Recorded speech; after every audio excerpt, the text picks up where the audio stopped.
I can't do this anymore. Like, it's just not worth it. Hey guys, it's me. Welcome back to my YouTube channel. If you're new to this channel, thank you so much for clicking on my video. If this is what reels you in, I'm happy to see it because you're gonna get to know a lot about me today. This video is gonna be about the 24 things that I learned from last year when I turned 23 till in about a week when I turned 24. So I just thought it would be really cool, I guess really reflective to think about the things that I learned this year. So yeah, get some popcorn, get some juice, get whatever you need, get some water, and we're gonna just jump right in.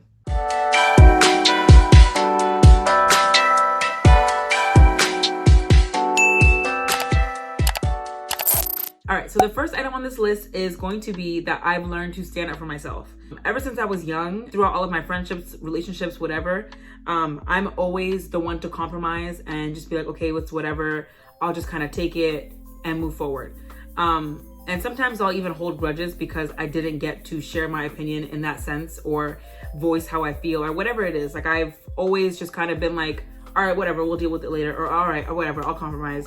Or I'll be like, okay, whatever, it's not that deep. It is that deep. Like if you don't like something, then stand up for it. I've learned to do that this year. Like I've learned to not accept people to talk to me a certain way or treat me a certain way. Like I've really learned to just be like, I'm just not having that. And that's just what it is, period. That's a really, really big one for me because it's been really difficult to do so. And I've just kind of had to just suck it up and be like, nobody deserves that. Like, why do I have to put up with that? Just had to cut off some people because they weren't talking to me the way that they should talk to me. And I had to just kind of realign the way that I expect things from people. And maybe some of my friends and family or whoever might think I'm brand new or acting different, but it's like, no, just this whole time, y'all been just mistreating me and I'm not having that. So period. Second thing is I'm no longer allowing people to waste my time. I had this quote on my Twitter for a couple of years now, maybe like going on 4 or 5 years. The quote is, never give someone the opportunity to waste your time twice. In the past 4 years, I've probably given people several times to waste my time. I'm not having that. Like, I really feel like anything that you put out onto social media or just in conversation, you really should stand up for it. And I noticed that I wasn't doing that for myself. And I have to do that for myself, especially if I am creating this platform for myself to empower women and empower body types and all these things. But like, I can't even hold myself accountable in the sense where people are wasting my time and I'm just letting it slide. We're not doing that, sis. I've actually been, trying my best to kind of realign things to fit my schedule. If it doesn't fit my schedule or if you didn't let me know in advance, then it's just not gonna work. If you're purposely telling me you're gonna be somewhere at a certain time and you don't get there till like 2 hours later. And I used to deal with stuff like that. Like I used to be so like compromising. I'll just go to my friend's house for the meantime and then meet up later. Like unless it's a legitimate excuse, like if we had plans for like 2 weeks and then all of a sudden you just can't make it anymore or you're gonna be 3 hours late, like, and it's like frequent. Like I can understand like one time, every once in a while, but like every time, I'm not doing that. That actually leads me to my next topic about how I like to plan things out now. So before I was very spontaneous and I like the thrill of the moment. I just want to go out and do stuff. I've noticed that it's not the best thing for me because I am really bad with time management and I've been trying to learn time management. I've learned to actually plan things out, do things that work for my schedule and just kind of figure out what I want to do in the next 2 weeks, 3 weeks, 1 year, 5 years. And I actually have my 5-year goal finally. And I've never had that in my life, except when I was like a freshman in college. They said, what do you want to do in the next 4 years? And I'm like, graduate. Number 4 is the length of friendship does not really matter. It's really the meat of the friendship that really matters. If you guys have known me for a long time, you know that when I was in high school and when I was in undergrad college, I just had so many friends. I was wanting to be everywhere at the same time. I remember when I was younger, my mom told me I couldn't go to a party and I cried. Sis, it's not that serious. But I was maybe in middle school, so I guess it doesn't count. I feel like there's friendships that I have that have been for long durations. What I've gotten from the friendship isn't as much as somebody that I've met maybe last or 2 years. It's interesting to see how some people hold on to friendships that are clearly not good for their mental space or their network, right? And they just keep the friendship because they feel like, oh, this person is going through a lot. We've been through a lot. And I understand that because I do have friends in that same situation, right? I think it's really important to create a network around you because all of the women around me that I go to for financial advice and career advice, things like that, they're established women. I have friends for certain things, which actually leads me to my next topic of how there are certain friends for certain things. I'm not gonna go to my friend who only calls me when she needs to vent. I'm not gonna go to her for financial advice because maybe she's just not in that space to give it to me. If I have that friendship with that person, then of course, like, I will bring up all the topics to them. Like, I have like 2 or 3 friends that I feel like I can talk about anything with, and they'll listen, and we'll have a good dialect, and we'll both kind of be sharing info back and forth about financials, like a lot of stuff, right? And then I have friends that just call me when they need to vent. I have friends that I call when I need to vent, and I have friends that I call when I want to go out and have fun. There's different friends for different things, and don't try to jumble them all together, because that's when you'll get confused and messed up. That's a huge one that I've learned this year. I've been moving different, like I really have, and it's like, it is what it is, because I want to protect my space. The next thing is how I stopped asking people for favors. I know in the past, like, I was always somebody's mom, and I always wanted to figure out someone's story or help somebody like get through something. And because people could rely on me, I felt like I could rely on other people. In the past, I used to ask people for favors. I remember one time I asked one of my friends to get me something because I was fasting. I was partaking in Ramadan. I was so hungry. I think I was by myself in the house. Like, I didn't have a car at the time. And I had asked one of my friends, like, hey, do you mind, running to the store and get me something? Because I don't have enough money to order something through Uber Eats. And this was like maybe like 3 or 4 years ago. And that person just was like, oh no, I have to do something else. I remember it wasn't as important as like someone supporting me in my journey for Ramadan. I didn't appreciate that. And ever since then, I didn't really move different per se, but I just stopped asking that person for favors because I noticed that maybe they didn't prioritize our friendship. I just kind of had to adjust myself and kind of realize that not everyone's gonna treat me the way that I treat them. The next topic is and this is actually recent, so this is actually pretty good. So Zainab, if you're watching this is something that I'm definitely working on. For some reason, I always offer opinions when they're not needed. Like, I noticed that sometimes when it's not being asked, I'll just kind of offer it, assuming that they want it, when maybe they just wanted to vent. I'm learning now to just kind of ask, like, oh, would you like my opinion? Or, oh, do you want to know what I think? Or something to kind of give me the right to give my opinion. Something that I'm still working on, but I've definitely learned that not everyone's trying to ask for my opinion. The next thing, I kind of already touched on it a little bit. I'm learning to protect my space. And I think this goes with understanding friendships and things like that. I'm really understanding how to protect my space and my peace. That's actually number 8 and 9. A lot of times I'm just so willing to get right in the mud and just like help everybody and make sure everybody's good. But like, I felt like at one point in my life, like no one was really making sure that I was good. And I was dealing with a lot of things that I had to just struggle with because I just was always there for somebody else. So I'm learning to protect my space and my peace by not only allowing people in my life that I feel like can benefit from my friendship, but from me to also benefit from their friendship. I'm not sure if you guys have seen this meme. I'm gonna put it on the screen now, of this person giving their battery when their battery's almost finished, but the other person has maybe like 3 bars and they're giving one of their 2 bars left. And I think that was such a good representation of the way that I was feeling at one point. Like, I was always giving. And when I needed it, there was no one there. Not a lot of people know this, but I was extremely depressed in college. I would say like my last 2 years were really difficult for me because I just didn't have my right-hand man, like Maimuna, my best friend of like almost 15 years now. She had just left the college to go study abroad. And like, I don't know, like all of her friends were her friends. And I just didn't feel a space where I was like, okay, this is my school, these are my friends. Like, I just was lost in the school. So I would always go home and hang out with my friends back home. But then I didn't really get that college experience because I was just so sheltered and like didn't really want to socialize. There was just so much going on. And I felt like during that time, there was a lot of people that I couldn't call because they just weren't there. So my roommate, Christina, that's why like we're so close now, because she knows what I went through. We were there for each other. I don't know, like I just was really struggling in college. And I feel like that was a time where my space was not protected and my peace was not protected. Last year, people were just kind of misbehaving and not respecting me and just not doing what they need to be doing. And I was like, y'all gotta go. There are people that I've known, for years, like 8-9 years, that I was like, I can't do this anymore. Like, it's just not worth it. So next is number 10. I didn't learn, but I realized that I was just dating to date. I really love the company of like a man that I respect. I really enjoy that. At one point, maybe I was just trying to figure out who I was and what I wanted to do in that person, like through that person. It just was not working. Like, it just was not working. I remember there was one relationship that I just didn't understand. Like, why are we not like officially together? Like, we had an understanding, but really, what is that?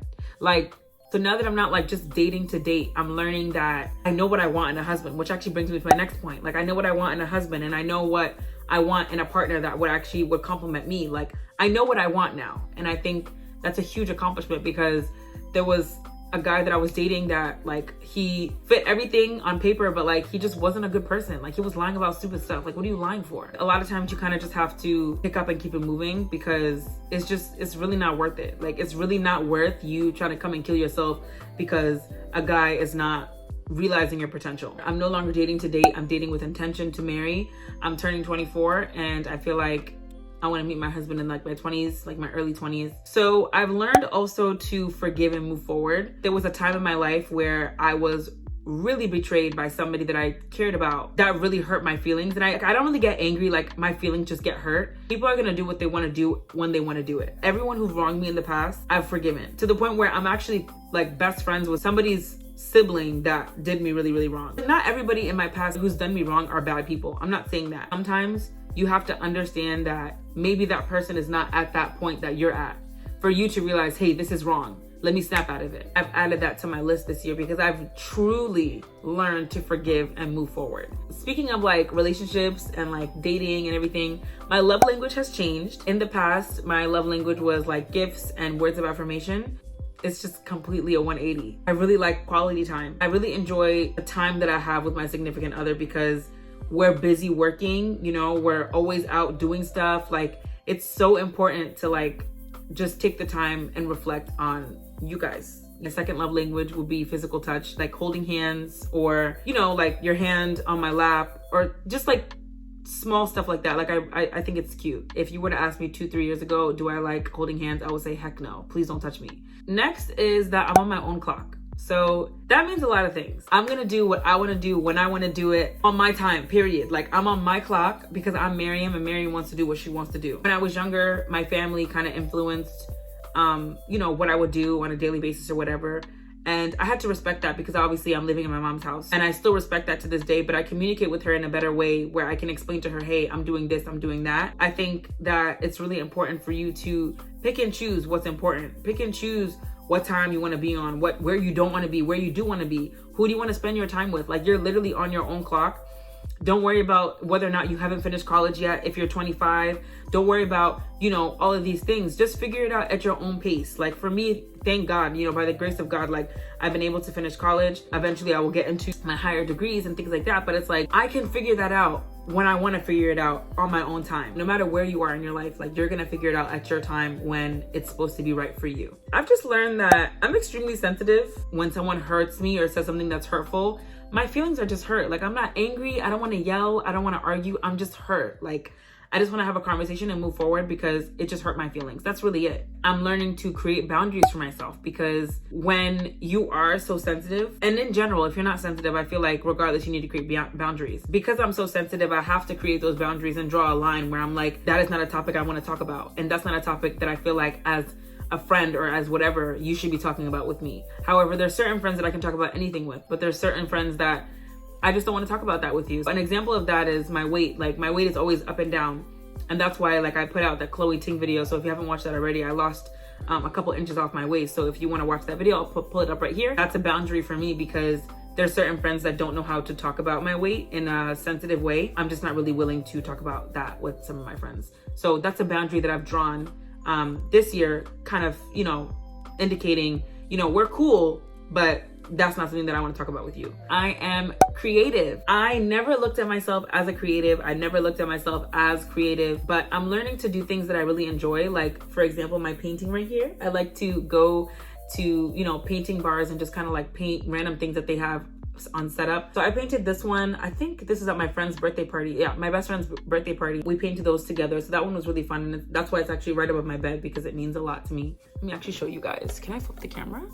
I'll just do this because, so I have one right here and then I have another one over there. I really do enjoy painting, even though I'm not really that good at it, but I just think it's cool. With that, like I'm learning to make time for myself. Like I have a full-time job and I'm a full-time YouTuber. If you guys want to know how I'm able to balance that, I can make a video on that because I think that would be cool. All these things kind of like are intertwining together and I'm just deciding to make time for myself. And that kind of leads me to my next point about how I'm better with time management. I'm learning that like I have enough time in my day. I literally work from 7 a.m. to 3 p.m.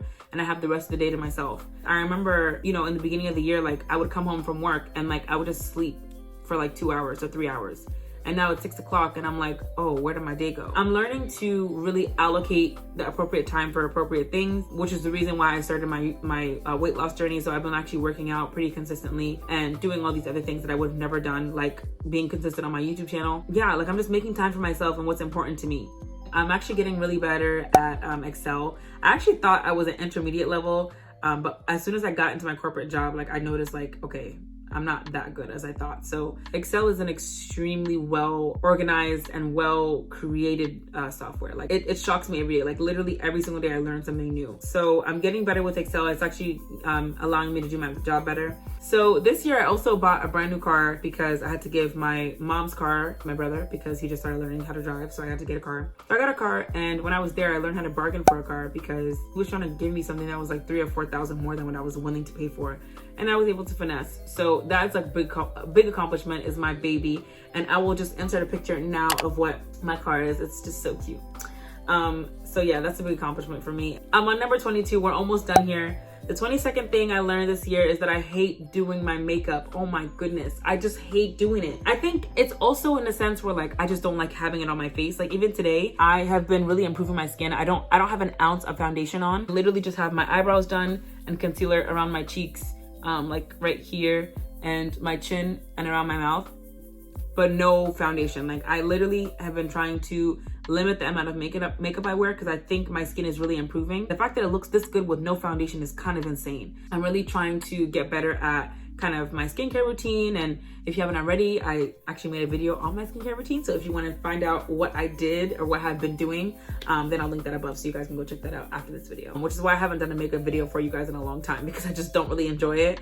But I will do one soon. I know you guys have been waiting on this purple eyeshadow look, so I'm gonna do that for you guys soon. The number 23 is that I can commit to things. And that is a huge one. Like as I've been 23, that has been one of the biggest things that I've changed, is being able to commit to things and just putting my mind to it and just doing it. I've never committed to something for more than a week, or maybe more than like 3 or 4 days, whether it's working out, trying to eat less, shopping less, whatever. I have not been able to commit to anything in my life for more than 5 days. And I'm learning every day that I can commit to things as I'm committing to this YouTube platform and this YouTube channel. And I've been, putting out videos on a weekly basis. I really hope that you guys are enjoying these videos because it's a lot of effort, but I'm enjoying like putting them out there. Last but not least, this is number 24. I'm becoming more of an introvert. If you're watching this video and you've known me for a long time, you know that I'm very sociable. I like to go out, but I'm becoming more of an introvert than I ever expected I would ever be. It's funny because I like to get dressed up, but then as soon as I get to the move, I'm like, damn, why am I here? I don't really like being around a lot of people. Like this past weekend, I think I was around maybe like 10 or 15 people. And I just was like, damn, like I kind of want to go home. It was just so many people for me. And I was just like, with Corona and everything going around, I was like, this is too many people. So yeah, like it's just weird. Like I just never thought I would ever say that, but I'm becoming more of an introvert. I guess that's number 24. If you're watching this video, I want you to make a list of things that you learned for the year that you're turning this year. And I hope that you're gaining a lot of knowledge about yourself and really reflecting on the things that you've went through in the past year. Because I think this was really helpful just for me to think about things and like just have time for myself to like think about, oh, what did I learn this year? Let me know what you guys have learned this year. And I really, really hope that you guys enjoyed this video. And if you did, don't forget to give it a thumbs up. If you're not subscribed, go ahead and subscribe right now. Like, I don't know what you were waiting for, but it's time to subscribe because clearly, we're gonna be besties. Yeah, I hope you guys enjoy this video. Don't forget to like and subscribe, and I will see you guys next week. Bye.